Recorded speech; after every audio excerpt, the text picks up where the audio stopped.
Assalamualaikum warahmatullahi wabarakatuh. Balik lagi di channel saya seputar APK teman-teman ya.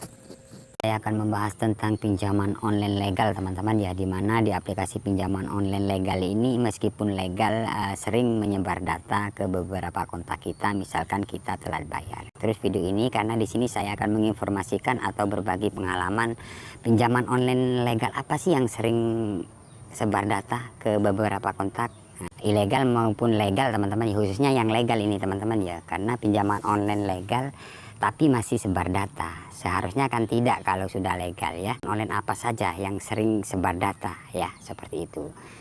Oke, tanpa basa-basi teman-teman ya, langsung saja di sini saya akan membahas di aplikasi kredit pintar dulu ya. Yang pertama ini teman-teman ya. Ini adalah aplikasi kredit pintar yang sudah resmi OJK ataupun legal teman-teman ya. Jadi ini aplikasi resmi ya dan legal seperti itu.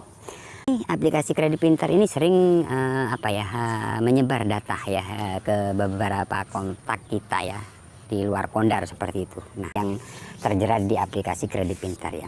Nah, dari aplikasi kredit pintar ini biasanya kalau kita telat 1 hari 2 hari pastinya kita akan dicat ya atau ditagih ya, karena memang kita tidak bisa melunasi kan seperti itu, pastinya kita dapat teror seperti itu. Nah, misalkan teman-teman sudah disebar datanya, karena apa sih? Karena di sini ada fakta. Teman-teman subscriber ataupun penonton di YouTube saya itu ada yang sharing sama saya. Sebenarnya bukan semua sih, beberapa yang disebar data oleh pihak aplikasi kredit pintar ini. Jadi intinya telat 1 hari 2 hari masih mending, kemudian 3 hari bahkan 1 minggu 2 minggu ada yang disebar datanya. Karena jadi dari kemarin-kemarin sudah dikonfirmasi ya Pak, masih belum ada dana, masih cari dana, masih nunggu gajian, itu sudah sering dilakukan misalkan ada cat ya. Nah, itu dari pihak aplikasi memang sih, kalau cara penagihan memang tidak mau tahu sih alasan apapun meskipun kita respon, tapi setidaknya kalian tetap harus merespon seperti itu agar data kalian tidak disebar. Nah, tapi kenyataannya ini dari pihak aplikasi legal, tapi bukan semua subscriber saya yang disebar ya, beberapa. Nah, di sini saya cuma menginformasikan saja. Ini ada yang disebar ke beberapa kontak. Jadi kalau dari saya, misalkan teman-teman sudah mengalami kasus yang seperti ini, kalian mending nggak usah dibayar ya, karena dari pihak aplikasi bisa nggak mengembalikan penyebaran data itu. Kan kita harusnya kita malu. Misalkan kalian telat 1 hari 2 hari kemudian tiba-tiba data kalian disebar oleh pihak aplikasi, mending kalian nggak usah dibayar seperti itu ya. Misalkan ada cat DC mau datang, silahkan datang, saya tunggu aja Pak di rumah Pak, seperti itu aja ya. Tapi bukti penyebaran data kalian harus simpan seperti itu. Misalkan DC datang, konfirmasi aja ya. Ini salah satu aplikasi kredit pintar yang sering sebar data, tapi tidak seluruh yang sharing sama saya itu disebar datanya, tapi beberapa. Nah, di sini saya hanya menginformasikan saja buat teman-teman yang saat ini gagal di aplikasi kredit pintar. Nah, ini aplikasi yang pertama teman-teman ya. Oke, kan karena sudah disebar data ya, harusnya dari pihak aplikasi memahami sih, misalkan kita telat 1 hari 2 hari bahkan 1 minggu, karena kebutuhan orang itu beda-beda kan seperti itu. Ada yang pas kita pegang uang, pas kita nggak ada uang kan seperti itu harusnya kan. Oke, lanjut teman-teman ya. Di sini aplikasi yang kedua yang sering sebar data itu aplikasi Monas. Istilahnya ini sudah resmi OJK teman-teman, tapi ada juga ya dari teman-teman yang sering disebar data, karena saya informasi seperti ini dapatnya dari teman-teman subscriber yang sering sharing gitu, bahkan puluhan yang disebar data. Nah, ini sama aja teman-teman, misalkan kalian telat 1 hari 2 hari, pastinya kan kalian ditagih, di chat, di WA, itu sudah biasa. Jadi respon aja ya Pak, masih belum ada dana, seperti itu, karena memang tidak ada dana kan, buktinya seperti itu.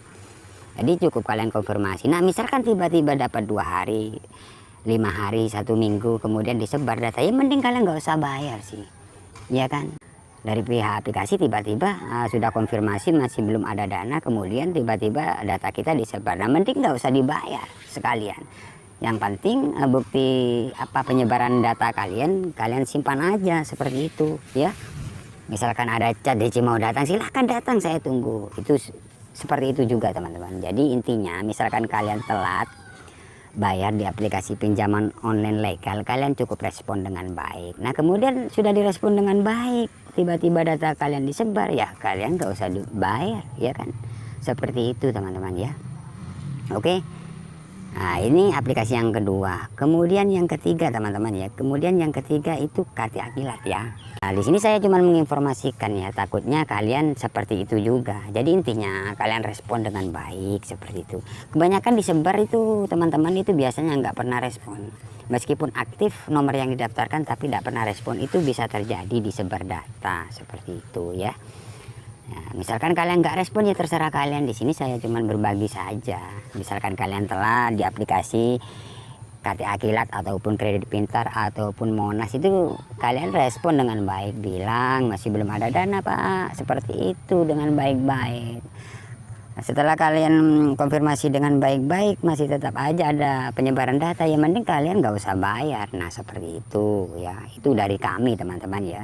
Tapi misalkan kalian mau bayar ya nggak apa-apa, boleh aja ya, seperti itu teman-teman. Nah ini aplikasi KTA Kilat yang sering juga ya, yang ya beberapa kontak ya dari teman-teman ya, penjuru lah ya, yang disebar data. Bagaimana bang, data saya sudah disebar, ya mending nggak usah dibayar ya, gitu aja. Tapi misalkan kalian ada etikat baik, meskipun disebar ya kalian bayar ya boleh. Jadi pinjaman online itu tidak harus ilegal yang sebar data, yang legal pun ada gitu loh, karena banyak bukti-bukti itu teman-teman ya.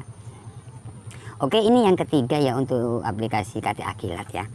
Kemudian yang keempat ya, yang keempat Aku Laku teman-teman ya. Aku Laku juga itu sebenarnya sudah bukan legal itu istilahnya. Kalau pinjaman online itu istilahnya sudah bapaknya, itu sudah yang nomor satu lah. Tapi ada juga teman-teman yang disebar.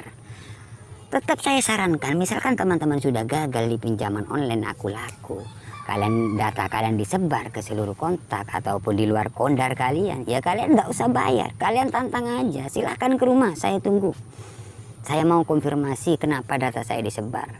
Saya masih telat 1 minggu, 2 minggu, harusnya gitu kalian. Sudah main sebar data, dari kemarin-kemarin saya sudah konfirmasi. Memang sih dari pinjaman online itu tidak mau tahu alasan apapun, meskipun kita respon tidak mau, tetap sekarang harus bayar, intinya seperti itu. Tapi kalian tidak usah takut, kalian respon, iya Pak, kalau sudah ada dana pasti saya bayar.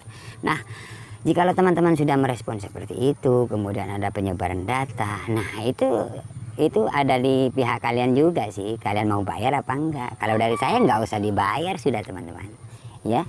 Menginformasikan informasi ini ya, karena banyak juga dari teman-teman yang gagal di pinjaman online legal itu yang disebar datanya. Jadi misalkan kalian disebar seperti itu ya kalian kembali ke kalian sendirilah mau dibayar apa enggak. Karena banyak teman-teman yang gagal tapi nyatanya tidak didatangi DC. Sekalian ditantang, misalkan DC mau datang itu tidak datang kok ya. Teman-teman hanya panik, misalkan ada chat tim lapangan mau datang besok jam 3, itu sudah biasa. Pinjaman online apapun memang seperti itu, surat kayak itu sudah biasa, tidak bakalan datang ya. Iya, balas saja, silahkan Pak, saya tunggu. Kalau datang kalian langsung chat saya, benar ya, tidak bakalan datang. Di sini saya tidak mengajarkan kalian untuk gagal bayar, tidak. Tapi setidaknya kalau kalian telat bayar, kalian respon dengan baik. Misalkan kalian masih belum ada dana, ya kalian bilang masih belum ada dana. Seperti itu, tidak usah main panik. Bang, gimana bang? Ini sudah ada chat seperti ini, apakah DC datang ke rumah? Duh, itu tidak bakalan. Kalian balas aja, ya Pak saya tunggu di rumah jam berapa, seperti itu. Kalau datang kalian chat saya langsung. Bener ya? Tidak bakalan datang ya. Meskipun kalian sudah dapat video tim lapangan sudah ada di lokasi ini, ataupun foto di dalam mobil, itu biasanya tim lapangan sekitar orang 5, nggak bakalan. Uang berapa mau datang ke rumah sampai 5 DC. Oke, kiranya cukup sampai di sini saja teman-teman. Jika ada pertanyaan kalian bisa komen ya, seperti itu. Jangan lupa di subscribe channel ini ya, karena channel ini selalu membahas atau berbagi tentang gagal bayar pinjaman online, baik itu ilegal maupun legal teman-teman ya. Oke, saya akhiri. Assalamualaikum warahmatullahi wabarakatuh.